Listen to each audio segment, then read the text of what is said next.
Most benign social, behavior, and educational human subjects research is considered exempt from full review at UIS. This video will demonstrate how to complete an application for an exempt protocol. Information on the policies, procedures, and forms for the UIS Institutional Review Board can be found on the Research Integrity tab of the UIS Research webpage. The various types of applications are linked from this page. Note that the final decision for the appropriate category is up to the Human Subjects Review Officer. Also, even if your protocol is considered exempt, everyone on your research will need to complete the required training. Click here for the exempt form. If you think that your protocol fits the exempt category, then please complete the exempt form, which can also be navigated to from the Forms, Templates, and Checklists tab. The advantage of using the exempt form for your application is that it's shorter and combines the specific elements of an exempt protocol without having to complete extra forms. Note that the exempt review may not be faster than expedited review. Let's take a look at the form. You download it here, and be sure to save it to a folder where you can find it. Just click the download button here, and then you can open it in Microsoft Word. So you'll want to save it because you'll turn this in electronically to ora@uis.edu.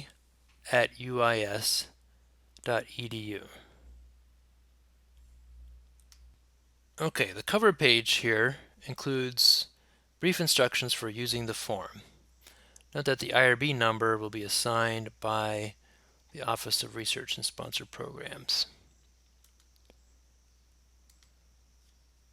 On page 2, students may apply as the investigator, but only if they are supervised by full-time faculty as the responsible research supervisor, or RRS. And the required city training can be completed using the UI subscription or from a prior position. Please attach an updated certificate to your application if appropriate. The link for the training can be found on the Required Training tab on the IRB website. If there are more than 2 members of your research team, then you will need to complete a research team form found on the IRB webpage on Forms, Templates, and Checklists. Section 3 of the application form is where you have your title of your protocol and where you need to attach a copy of your research procedure. For example, the methodology section of the student thesis proposal. This will assist the HSRO in determining the risk-benefit ratio for the research. On page 3, sections 4 and 5 are pretty straightforward. Section 6 is important to assist the HSRO in reviewing your protocol, since the criteria for approval are specific to the exemption category. Note that research involving identifiable participants can be considered exempt if the risk is minimal and/or the interventions are benign. And some of the exemption categories can be applied to vulnerable populations. Review the Human Research Protection Policy for details. This is posted on the IRB webpage, IRB Policy and Procedures tab. On page 4, note that if your research does not fit any of these categories, you will have to complete the full Human Subjects Protocol form. Your research may be reviewed at the expedited level, or it may require the full board. On page 5, you find section 7, which is a summary of the research, and this box will expand to accommodate a brief description. International research and research involving languages other than English will require additional forms available at the Forms, Templates, and Checklists webpage.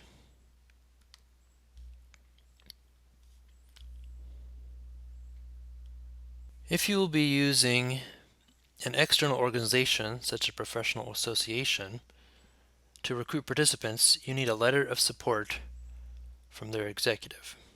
In Section 8, use the check boxes to describe the profile of your participants.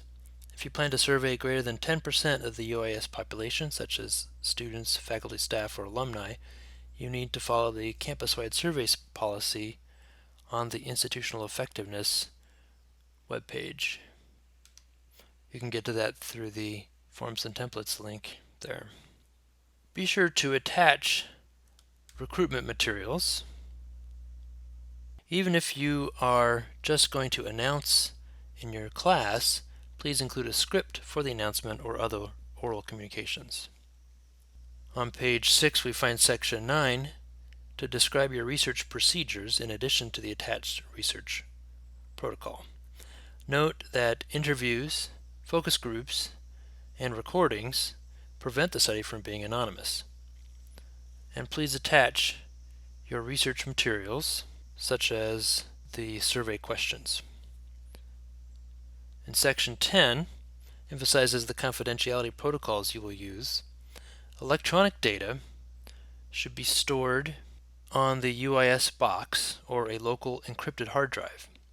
Paper data should be stored in a locked cabinet in a locked office on campus. Carrying data across international borders may involve export control. Please contact the ORSP for details if that's your situation. Page 7 includes section 11. Exempt protocols require consent of participants unless waived. You do not need to complete a separate waiver form, but you will need to explain why the waiver is necessary according to the appropriate criteria.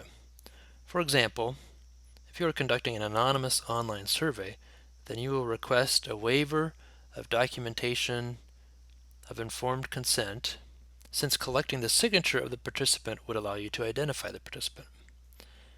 You still need to provide a consent document to the participants. Please attach a copy of your consent document. An informed consent document template is available on the Forms, Templates, and Checklists tab of the IRB webpage.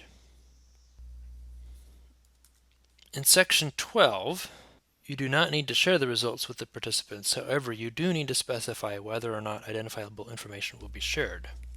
Be sure to consider your subject pool size when sharing aggregate data, as small pools may compromise the anonymity of the participants. In your annual report to the IRB, please cite any presentations or publications resulting from this research. Section 13. Typically, exempt protocols are approved for up to 3 years. If this project is student-based, the protocol will only be approved for 1 year. You may submit a continuation request form at least 45 days before the protocol expires. Page 8 is where you sign the application. Since you must turn in this application via email to ora@uis.edu, you'll need either to apply an electronic signature, not a typed name, or print out, sign, and scan the form. Instructions on how to create an electronic signature can be found on the IRB webpage. Before submitting this application, ensure that the following have been completed. The IRB form is completed, all the boxes checked, or N not applicable applied. You've completed the appropriate city modules for the required training for each member of the research team. You have attached the informed consent, assent, or parental permission documents. You've also attached the recruitment materials and the research materials, including the survey and protocols, and any relevant letters of support if you're recruiting through an organization. For more information on the exempt review and application, please visit our website and review the posts to the IRB Did You Know blog site, or contact a staff member of the Office of Research and Sponsored Programs.